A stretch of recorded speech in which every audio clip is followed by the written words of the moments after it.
गया है क्या कुछ?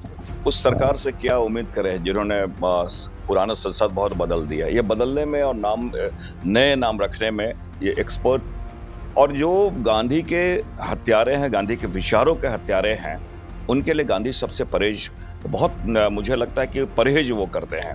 और यही कारण है कि एक ऐसे गांधी और नेहरू से इनको फोबिया है। हाँ क्या?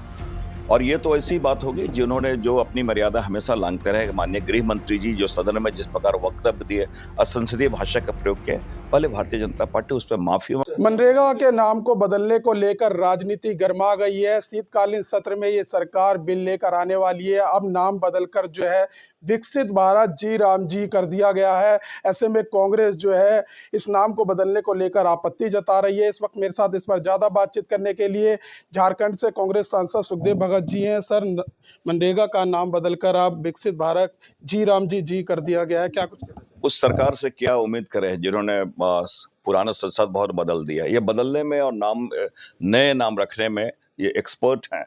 ये महात्मा गांधी जी का अपमान है। मैं समझता हूँ कि राष्ट्रपिता महात्मा गांधी का अपमान है। और जो गांधी के हत्यारे हैं, गांधी के विचारों के हत्यारे हैं, उनके लिए गांधी सबसे परहेज बहुत मुझे लगता है कि परहेज वो करते हैं। और यही कारण है कि एक ऐसे गांधी और नेहरू से इनको फोबिया है। और इसलिए किसी भी कार्यक्रम में, किसी भी नीतियों में, किसी भी योजनाओं में उनका नाम ये रखना नहीं चाहते हैं। सर, इस बिल में कई बदलाव किए जा रहे हैं। कोई मजदूरी तय नहीं की गई है। जहां पहले केंद्र पूरा इसका खर्चा उठाता था, अब 10 से 40% जो है खर्चा राज्य सरकार देखिए, मनरेगा हमारी जो महती योजना थी वो लेबर ओरिएंटेड थी और ये अब सप्लाई ओरिएंटेड इन्होंने बनाया है। तो मैं समझता हूँ ऐसे भी ये योजना जो है, योजना जो है, एक तो गांधी जी का अपमान है, दूसरा गरीब विरोधी भी है। गरीब विरोधी मैं इसलिए कह रहा हूँ कि ये योजनाएं 125 दिन के बाद जरूर कर रही है, लेकिन लेबर ओरिएंटेड ये कम है। बहुत सारे इसमें ऐसे ऐसे चीजें दी गई जो सप्लाई ओरिएंटेड लग रही है।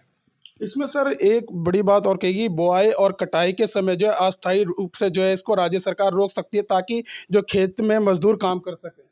नहीं, मैंने कहा कि अभी पूरी विधेयक आ जाने दीजिए, उसके बाद आगे फिर इस पे बात किया जा सकता है। सर, रामलीला मैदान में जो रैली हुई जिसमें एक विवादित बयान दिया गया, उसको लेकर बीजेपी लगातार हमलावर है। वो कह रही है कि देश से माफी मांगे कांग्रेस। मैं समझता हूँ कि कोई आप मंच से कोई भाषण ना, कोई किसी ने कुछ कहा क्या? और ये तो ऐसी बात होगी जिन्होंने जो अपनी मर्यादा हमेशा लांघते रहे। माननीय गृह मंत्री जी जो सदन में जिस प्रकार वक्तव्य दिए, असंसदीय भाषा का प्रयोग किया, पहले भारतीय जनता पार्टी उस पर माफी मांगे, उसके बाद उनका कोई नैतिक आधार होगा। सुधांशु त्रिवेदी कह रहे हैं जो हाल मुगलों का हुआ था वही हाल कांग्रेस का होगा। मैं समझता हूँ सुधांशु त्रिवेदी जो बोल रहे हैं ना, वो मैं कहता हूँ यह अहंकार वाली उनकी भाषा है। शक्ति का वो उपासक रहे और रावण के पास भी शक्ति थी, राम के पास सत्य था। आप समझ सकते हैं आगे क्या होने वाला। जी, बहुत बहुत धन्यवाद सर। तो देखिए, हमारे साथ बातचीत करने के लिए थे कांग्रेस सांसद सुखदेव भगत। फिलहाल इस वीडियो में बस इतना ही। बाकी खबर देखने के लिए देखते रहिए पॉलिटिशियंस इंडिया न्यूज। धन्यवाद। अगर आपको हमारा वीडियो अच्छा लगा तो हमारे चैनल को सब्सक्राइब करें, हमारी वीडियो को लाइक करें, शेयर करें और ऐसे ही देश की तमाम बड़ी खबरों के लिए जुड़े रहें पॉलिटिशियंस इंडिया के साथ।